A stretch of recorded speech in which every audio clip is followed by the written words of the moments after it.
So in the following scenes, we're going to locate two major muscle groups of the forearm, the flexors and extensors of the wrist and fingers. But before we do that, let's just work on differentiating those two groups. So my partner's seated, and I'm just going to position the forearm like so. So the forearm's not supinated or pronated, it's just sort of in neutral. And the flexors as a group are going to be located here on the medial side of the forearm, while the extensors are here on the lateral side of the forearm. And luckily for us, we've got two structures that serve as dividing lines that separate those two major groups. The first is going to be the brachioradialis. I'm just going to ask my partner to make a fist and try to bring your hand toward your shoulder. So she's flexing the elbow. And as she does, this muscle right here on the top of the forearm pops out.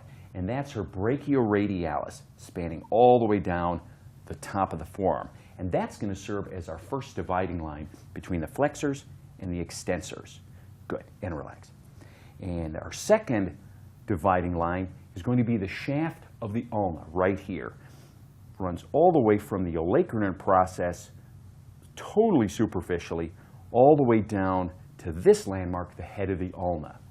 And that entire span of bone is our second dividing line because it separates the flexors over here and the extensors over here.